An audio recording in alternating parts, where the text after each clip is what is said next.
I heard them laughing before I opened the door. That kind of laughter that sounds careless, private, the kind people only share when they think no one's listening. My wife, Anna, and my best friend, Mark. The two people I trusted most in this world. At first, I thought maybe they were watching something funny. But then I caught her voice, low, teasing, playful in a way she hadn't sounded with me in months. "Stop, Mark," she said between giggles. "What if he walks in?" That one sentence cracked something inside me. I didn't walk in. Not yet.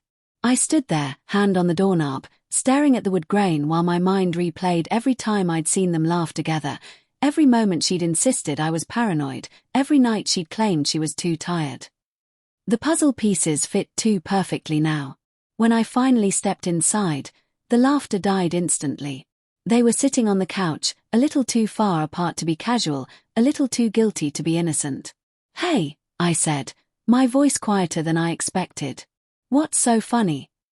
Anna's eyes darted to Mark, then back to me. "Nothing. We were just talking about the game." "Right," I said. "The game." Mark stood up too quickly, brushing imaginary lint from his jeans. "I should probably get going, man." "Yeah," I said, stepping aside. "You probably should." He left without meeting my eyes. That night, Anna barely spoke to me. She claimed I was imagining things, that she and Mark had just been talking about open relationships because his wife, Lily, had brought it up over dinner a few weeks ago. "People do it all the time," she said, shrugging. "It's not about cheating. It's about honesty." I stared at her across the bed. "You want an open marriage?" She hesitated just long enough for the silence to answer for her. "I think it could help us," she said finally. "You've been so distant lately, so focused on work. I just want to feel wanted again." My chest tightened. "You already started, didn't you?" Her eyes welled up, but she didn't deny it. "It just happened once. With Mark. And Lily was there too. It wasn't." "Stop."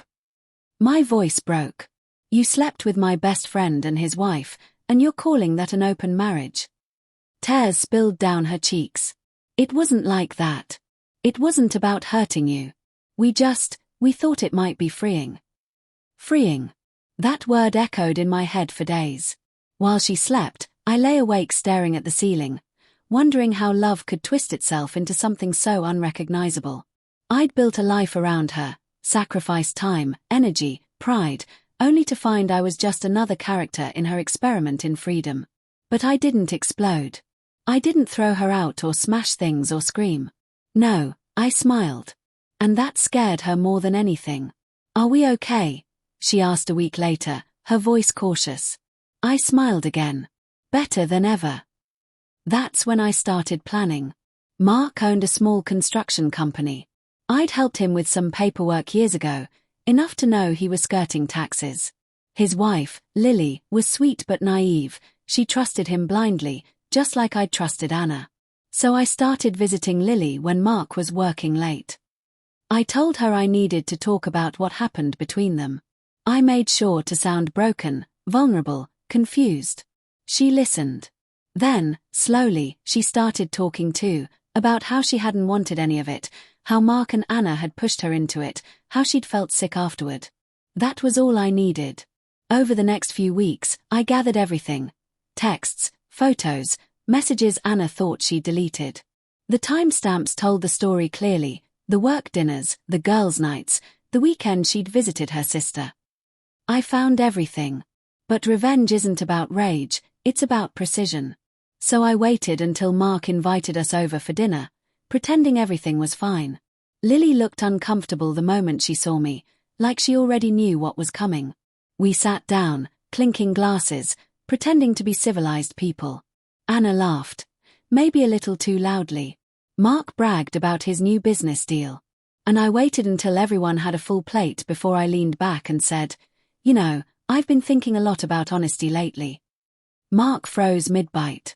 "Anna," I said, turning to her with a smile, "you said open marriages are built on honesty, right?" Her hand trembled as she set her fork down. "Yes, why?" "Because I think it's time we're all honest." I reached into my jacket and placed 4 envelopes on the table, one for each of us. What is this? Mark asked. Proof, I said simply. Tax evasion, falsified invoices, screenshots of texts, everything. I also sent copies to the IRS and your clients. Lily gasped. Mark went pale. And you too, I said, looking at Anna. I've filed for divorce. The house, the car, the savings. You signed everything into joint ownership, remember? Half of it's mine. The other half. Frozen until the investigation clears up. Anna's voice cracked. You can't. I can, I said calmly. And I did. She reached for my hand. Please, don't do this. I made a mistake, but I love you. I pulled my hand back. You loved what I gave you. The stability. The name. But love. No. You threw that away the second you decided my best friend's bed was your playground. Mark stood, furious. You're going to regret this. I met his glare. Maybe. But tonight, you're the one who's losing everything. Lily sat in silence, tears streaming down her face. She finally whispered, I'll testify if I have to. I nodded. You won't need to. They'll bury themselves. Then I stood, buttoned my jacket, and walked out without looking back.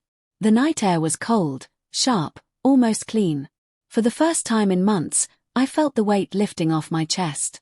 I'd spent so long being the fool, the husband who worked late, paid bills, and believed that loyalty meant something. But in the end, the truth had a way of balancing the scales. By the next morning, Mark's business was under investigation. Anna's face was all over social media, her carefully curated image shattered. My lawyer handled the rest. People say revenge doesn't fix anything. Maybe they're right. But standing there, watching the life they built on deceit crumble to dust, I didn't feel broken anymore. I felt free. And freedom, I realized, was the one thing they could never steal again.